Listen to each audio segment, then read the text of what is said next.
cœur des Balkans, au sud de la Bosnie-Herzégovine, il est une région verte au climat méditerranéen.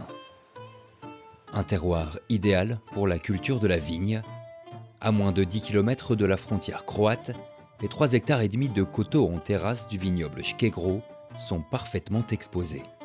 La saison a été difficile, mais ce jour-là, juste avant le pressurage des grains de raisin, le propriétaire analyse la récolte avec un petit outil.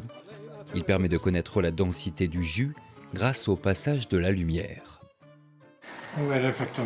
C'est un réfractomètre. On frotte un grain de raisin dessus et on regarde à travers le jus.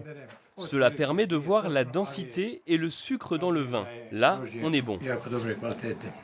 Le fils Barija, 43 ans, est venu de Zagreb pour aider son père et ses amis lors de cette phase clé.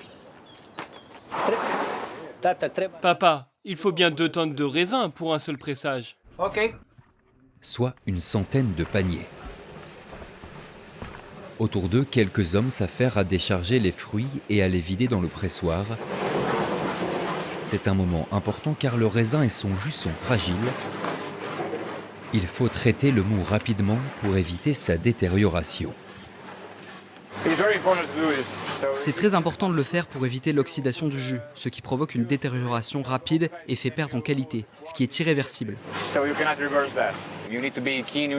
Vous devez être assidu, conscient de ce qu'il se passe, et il faut être rapide, car il faut exposer le jus le moins possible à l'oxygène et à des facteurs environnementaux extérieurs.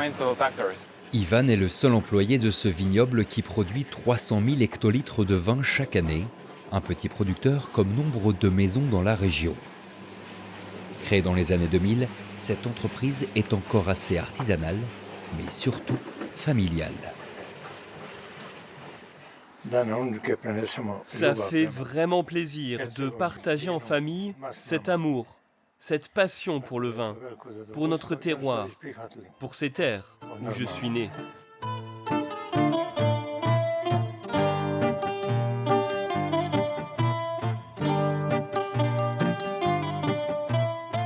Un terroir particulier, marqué par le soleil de l'Adriatique à quelques encablures.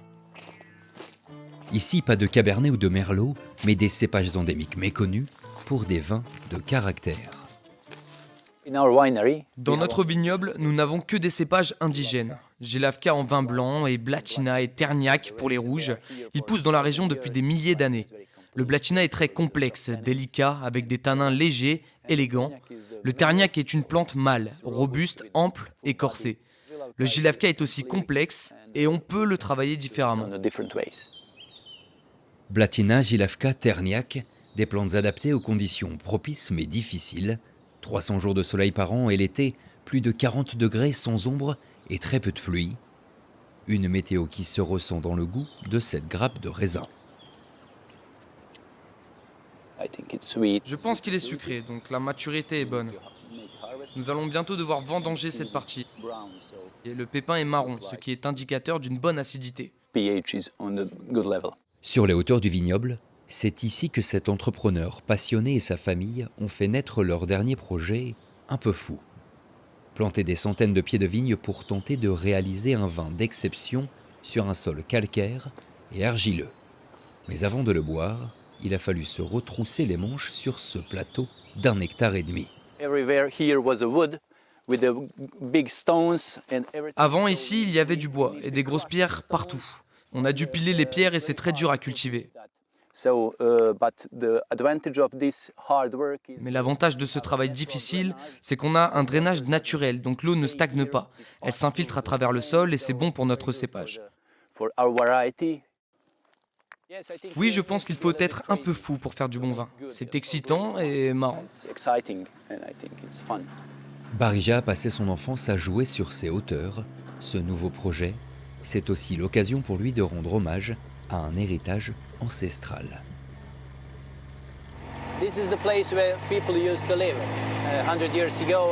Les gens vivaient ici il y a des centaines d'années, mais ils ont abandonné cet endroit. On revitalise ces anciens sites. Nos origines sont ici, alors retour aux sources.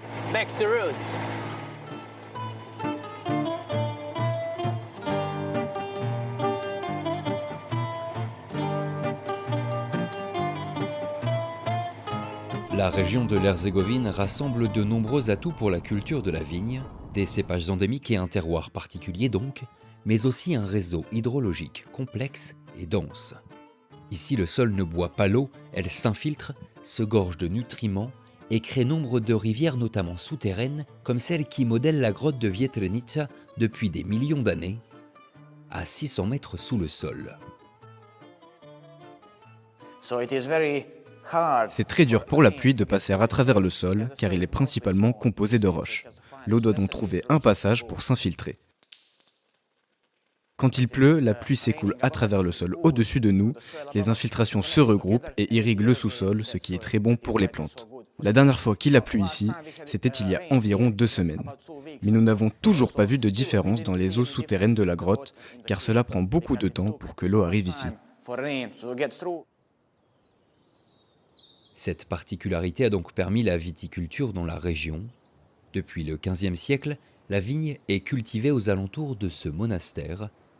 À la frontière du Monténégro et de la Croatie, c'est la plus ancienne exploitation vinicole du pays. C'est le monastère de Dvourdos qui a été érigé, à l'origine, au IVe siècle et reconstruit 4 fois durant son histoire. Cette église a été reconstruite en 1928. À l'époque, la viticulture était pour les moines, aujourd'hui très discret, l'occasion d'acquérir une certaine autonomie pour leur communauté. La raison pour laquelle les moines ont débuté cette production de vin est liée au fait qu'ils voulaient rendre leur monastère indépendant financièrement, avoir leurs propres ressources. En fait, chaque monastère a ce genre de facette économique. Inhabité sous l'ère communiste du régime de Tito, ce site religieux a vu le retour de l'église orthodoxe serbe à la fin du XXe siècle après la guerre. La production de vin est alors relancée en s'appuyant sur une tradition et des ressources originaires des Balkans.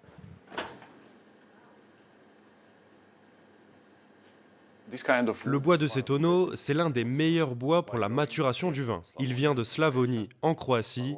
C'est du chêne slavonien. Il est utilisé partout en Europe. Quand le bois, le raisin et le vin viennent de la même région, ça crée un résultat exceptionnel. 3 ans passés dans ces immenses tonneaux pour créer la spécialité du domaine. Un vin rouge puissant à la robe sombre.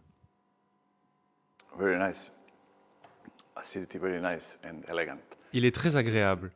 Une élégante acidité, bien structurée. Il est long en bouche, avec un certain final, un beau bouquet. Et au nez, on sent des notes de cerises, de prunes, de pruneaux. Ce vin est excellent pour accompagner de la viande, des fromages chauds, car il est puissant, corsé.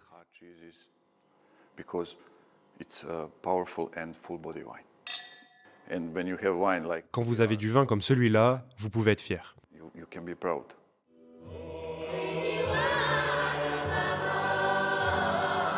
Une fierté synonyme en Herzégovine d'héritage culturel, tant la viticulture est dans cette partie des Balkans liée à la transmission d'une histoire séculaire.